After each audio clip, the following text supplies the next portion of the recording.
हाय दोस्तों, आज की कहानी यम का दिया।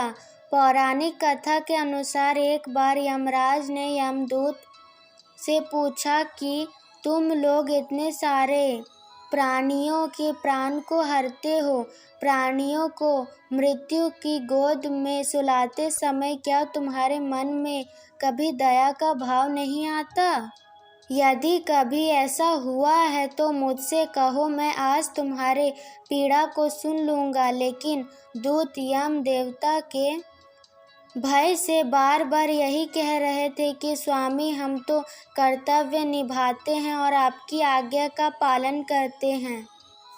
यमराज समझ जाते हैं कि दूत यह बातें किसी दंड के भय से कर रहे हैं।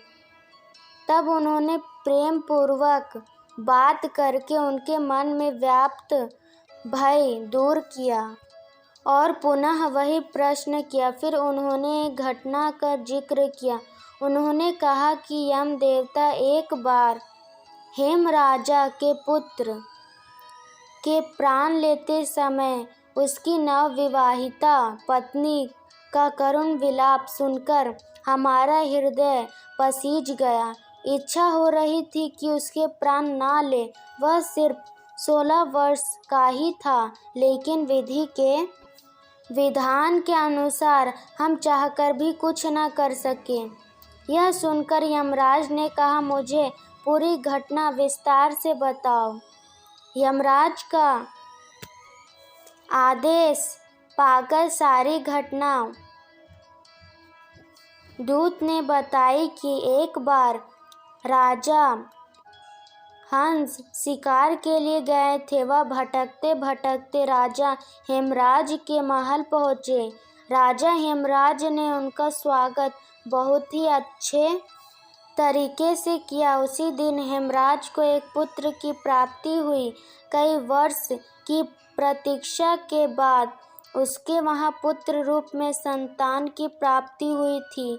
इस बात पर सभी उत्सव मना रहे थे। बाद में ज्योतिषी को भी बुलाया गया, जिन्होंने यह भविष्यवाणी की कि अपने पुत्र का विवाह मत करना, क्योंकि विवाह के चौथे दिन सर्प के काटने से उसकी अकाल मृत्यु हो जाएगी।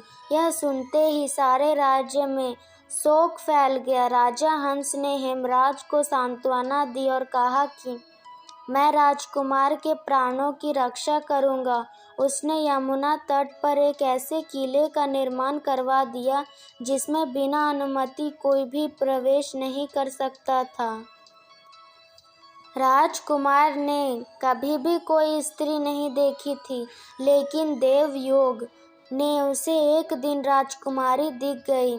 उन्होंने आपस में विवाह कर लिया। राजा हंस को पता चला तो उसे ज्योतिषी की भविष्यवाणी याद आ गई। हंस और राजा हेमराज दोनों ही विधि के विधान को बदलने का निश्चय किया। विवाह के चौथे दिन मुझे उसके प्राण हरने के लिए जाना था। मैंने अपना कर्तव्य पूरा किया।